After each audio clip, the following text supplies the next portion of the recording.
morning students. Today we are going to discuss about plasma membrane. जैसे कि हम सब जानते हैं प्लाज्मा मेम्ब्रेन क्या होता है, एक कंपोनेंट है। प्लाज्मा मेम्ब्रेन प्रोटेक्शन करता है, सिलेक्टिवली परमिएबल होता है, बट कुछ डिटेल्स हमें प्लाज्मा मेम्ब्रेन के बारे में अभी नहीं पता, जैसे कि वो बना किस चीज़ से है, कौन सा कंपोनेंट प्रेजेंट होता है, ग्लाइकोलिपिड्स क्या होते हैं, हेस्टेरॉल्स क्या होते हैं, ये क्या फंक्शन परफॉर्म करते हैं, ये पढ़ेंगे हम आज की स्लाइड के थ्रू। तो जब हम प्लाज्मा मेम्ब्रेन की बात कर रहे हैं तो प्लाज्मा मेम्ब्रेन में आज हम पढ़ने वाले हैं कि इंट्रोडक्शन क्या होता है, प्लाज्मा मेम्ब्रेन क्या है, इसका मॉडल कौन सा हम देखते हैं, फ्लूइड मोज़ेक मॉडल। ऑल्दो यहाँ पे 5 तरीके के मॉडल्स होते हैं जिसमें मोस्ट एक्सेप्टेबल है हमारा फ्लूइड मोज़ेक मॉडल। इसके कंपोनेंट्स क्या हैं, जैसे कि मैंने पहले डिस्क्राइब किया, स्टेरॉल्स, फॉस्फोलिपिड्स, ग्लिसरॉल, ग्लाइकोलिपिड्स, ये सारे क्या हो गए, इसके कंपोनेंट्स हो गए। फिर आता है इसका मेन पोर्शन, सिलेक्टिव परमिएबिलिटी। फिर हम पढ़ेंगे इसमें कौन से स्पेशलाइज्ड स्ट्रक्चर्स होते हैं, ग्लाइकोप्रोटीन्स हैं या फिर कुछ और हैं, ये सब पढ़ेंगे हम उसके स्पेशलाइज्ड स्ट्रक्चर्स के थ्रू। लास्ट में हम देखेंगे फंक्शंस एंड एप्लीकेशंस। तो पहले हम स्टार्ट करते हैं प्लाज्मा मेम्ब्रेन के एप्लीकेशन को। तो जब हम इंट्रोडक्शन की बात कर रहे हैं तो प्लाज्मा मेम्ब्रेन क्या है, एक थिन फ्लेक्सिबल बैरियर है जो सेल को क्या करता है, प्रोटेक्ट करता है।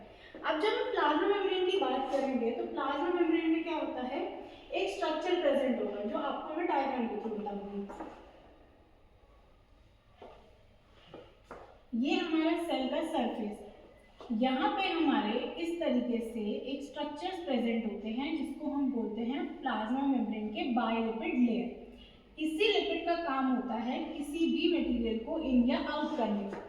जब हम इस लेयर की बात कर रहे हैं हम बोलते हैं बायोलिपिड। बायोलिपिड का मतलब है कि दो लिपिड मॉलिक्यूल जिनके पास क्या है, दोनों ऑपोजिटली अरेंज्ड हैं।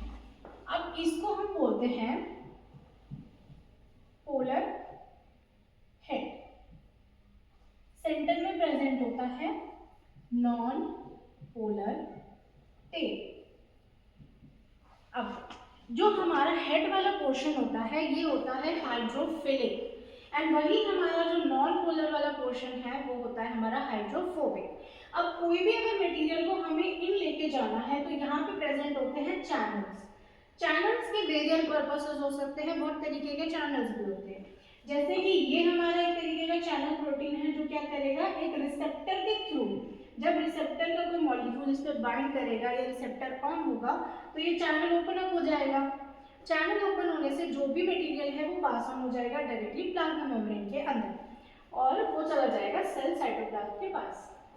इसके बाद हम बात करते हैं प्लाज्मा मेम्ब्रेन के स्ट्रक्चर की, जो मैंने अभी समझाया। यहाँ पे क्या है, बायोलिपिड लेयर प्रेजेंट है, इसको हम हेड बोलेंगे, ये हमारा टेल है।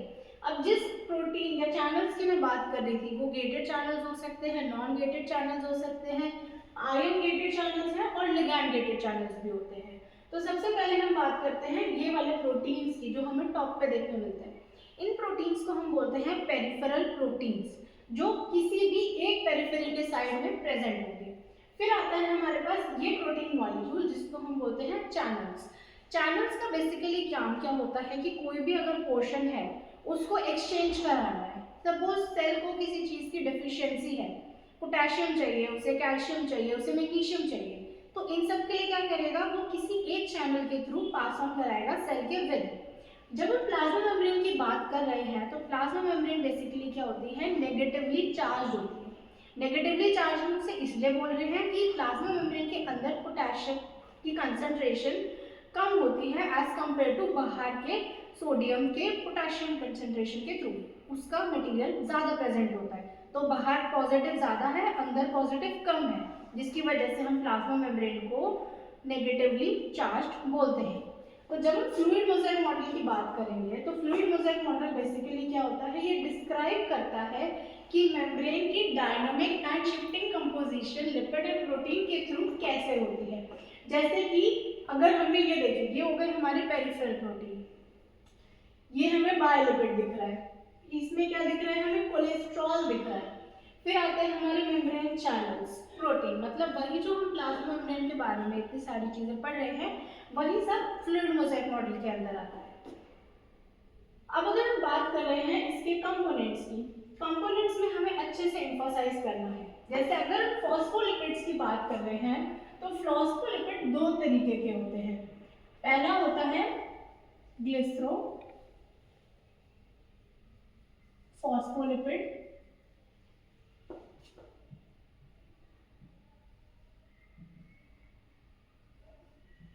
दूसरा होता है स्पिंगोफॉस्फोलिपिड।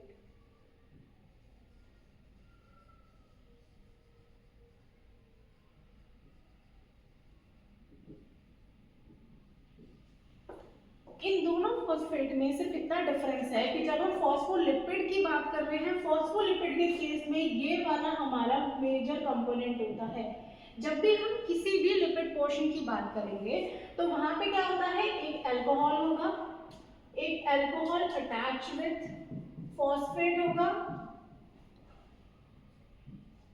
एक आर ग्रुप प्रेजेंट होगा। आर ग्रुप में होते हैं कोलिन, इथेनोलोमाइन, सीरीन और इनोसाइटोन।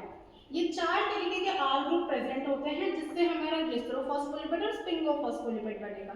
और जब हम बात कर रहे हैं स्पेसिफिक ग्लिसरो या फिर स्पिंगो की, तो यहाँ पे जो इसका मेन अल्कोहलिक ग्रुप प्रेजेंट होगा वो होगा हमारा ग्लिसरो या फिर स्पिंगो। जैसा नाम आएगा उसी हिसाब से उसके पास प्रेजेंट होगा उसका अल्कोहलिक ग्रुप। तो ग्लिसरोफॉस्फोलिपिड में प्रेजेंट होता है ग्लिसरॉल, स्पिंगोफॉस्फोलिपिड में प्रेजेंट होता है स्पिंगोसोल। सिमिलरली जब हम ग्लाइकोलिपिड्स की बात कर रहे हैं, ग्लाइकोलिपिड्स भी दो तरीके के होते हैं, ये भी ग्लिसरोग्लाइकोलिपिड्स होते हैं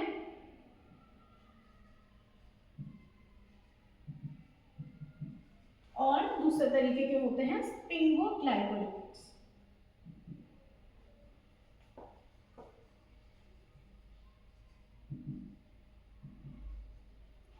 बट जब हम ग्लाइकोलिपिड्स की बात करेंगे, ग्लाइकोलिपिड्स में मेजर कंपोनेंट होता है हमारा स्पिंगोग्लाइकोलिपिड्स वाला।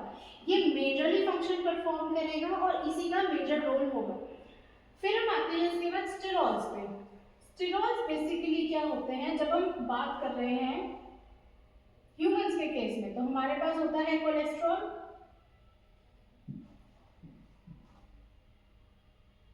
प्लांट्स में होता है स्टिग्मेटोस्टेरॉल। स्टेरॉल्स का बेसिकली काम क्या होता है, ये प्लाज्मा मेम्ब्रेन में जो बायोलिपिड पोर्शन है वहाँ पे एम्बेडेड रहते हैं और उस एम्बेडेड पोर्शन में अब ये इन और एग्जिट पे डिपेंड करेंगे। जैसे कि अगर हम एक सैचुरेटेड पोर्शन की बात कर रहे हैं, सैचुरेटेड क्या होगा, जिसमें किंक नहीं प्रेजेंट होगा। बट वहीं जब हम अनसैचुरेटेड की बात कर रहे हैं तो अनसैचुरेटेड में क्या होता है, एक बेंड होता है, इस बेंड को हम बोलते हैं किंक। अब ये किंक क्या करेगा, किंक बेसिकली क्या करेगा, मेम्ब्रेन की फ्लूइडिटी को इंक्रीज करेगा। अब अगर हम एक रूम में बहुत सारे बैठे हुए हैं, बहुत ही क्लोज बैठे हुए हैं, तो हम क्या इतने आसानी से एक्सचेंज कर पाएंगे? कोई स्टूडेंट जाना चाह रहा है वो नहीं जा पाएगा। बट वहीं अगर मैं सबको एक स्पेसिफिक पोर्शन पे अलग अलग करके बिठा दूँ तो उससे क्या होगा, अब कोई कहीं से भी जाना चाहे वो किसी भी पोर्शन से निकल के जा पाएगा। सिमिलरली जब इतने सारे अनसैचुरेटेड बायोलिपिड लेयर प्रेजेंट होगी और ये आ रहा है किंक, तो उससे क्या होगा, मेम्ब्रेन की फ्लूइडिटी इंक्रीज हो जाएगी। तो डायरेक्टली इनडायरेक्टली ये सारी चीजें मेम्ब्रेन की फ्लूइडिटी पे भी इम्पैक्ट डालते हैं।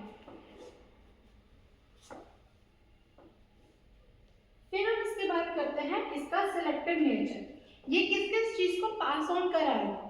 जब हम बात कर रहे हैं प्लाज्मा मेम्ब्रेन की, यहाँ पे बहुत सारे मॉलिक्यूल्स पास हो सकते हैं, वाटर पास हो सकते हैं, गैसियस पार्टिकल हो सकते हैं, ये सब चीज़ें पास ऑन कराने का काम करेगी इसकी सिलेक्टिव परमिएबिलिटी। सिलेक्टिवली परमिएबल हम इसलिए बोल रहे हैं क्योंकि हर कोई चीज़ तो अंदर नहीं आ सकती, वायरस भी है, पैथोजेंस भी है, इतने तरीके के माइक्रो ऑर्गेनिजम्स हैं जो हमारे सेल को डैमेज भी कर सकते हैं। तो प्लाज्मा मेम्ब्रेन के पास एक स्पेसिफिक कैपेबिलिटी होती है कि वो अपने रिसेप्टर के थ्रू ही जाने देगा। अब अगर मैं गेट पे गार्ड बिठा दूँ, वो तुम्हें अंदर एंट्री करने देगा जब तुम्हारे पास कॉलेज का आई कार्ड होगा। अगर आई कार्ड नहीं होगा तो you won't enter in our college. तो यही होता है प्लाज्मा मेम्ब्रेन के पास। यहाँ पे क्या होता है, अलग अलग तरीके के चैनल्स होते हैं, रिसेप्टर होते हैं। रिसेप्टर के ऊपर एक लिगैंड आएगा, बाइंड करेगा, जैसे ही बाइंड करेगा वैसे ही गेट ओपन हो जाएगा और मॉलिक्यूल्स का एक्सचेंज पॉसिबल है। इसमें पोटेशियम भी आ सकता है, सोडियम का एक्सचेंज इनफ्लक्स आउटफ्लक्स भी हो सकता है, ये डिपेंड करेगा कि सेल को रिक्वायरमेंट कैसी है। फिर इसके बाद आते हैं हम इसके स्पेशलाइज्ड स्ट्रक्चर्स, जिसमें हमने बात करी थी channel proteins, carrier protein, receptors, ये सब अपना स्पेसिफिक फंक्शन परफॉर्म करते हैं। अब अगर हम बात कर रहे हैं चैनल, चैनल इज लाइक कि हमारे पास एक बिल्डिंग है, उसमें हमारे पास एक रूम है, बाहर एक डोर है, डोर ओपन होते ही पूरा चैनल क्या हो जाएगा, ओपन अप हो जाएगा और हम एंटर कर पाएंगे। तो चैनल प्रोटीन्स में भी एक तरीके के चलते हैं, एक गेटेड चलता है, एक नॉन गेटेड चलता है।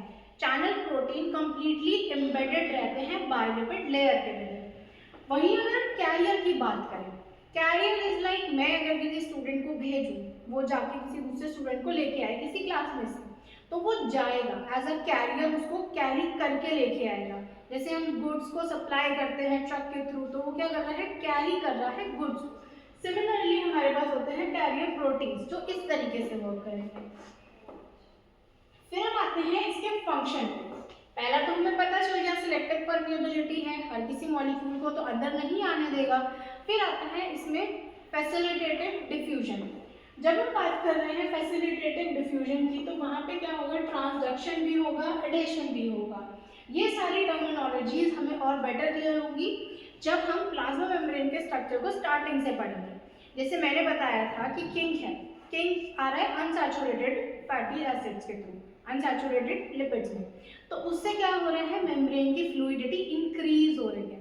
इंक्रीज होने से क्या है, जो भी मॉलिक्यूल है वो इजीली एक्सचेंज कर पा रहे हैं। तो ये सारे भी क्या फंक्शंस परफॉर्म करता है इसके इंडिविजुअल कंपोनेंट्स। प्रोटीन्स हो गए, चैनल प्रोटीन्स हो गए, carrier, ligand, gated, non gated, ये सारे चैनल्स क्या करेंगे, एज अ फंक्शन परफॉर्म करेंगे, मटेरियल्स का इन एंड आउट करेंगे, किसी चीज़ का अगर कोई डैमेज है उसको प्रोटेक्शन का काम भी करेंगे, किसी भी ऐसे पैथोजन को एंट्री अलाउड नहीं होगी जो सेल को डैमेज कर सकेगा।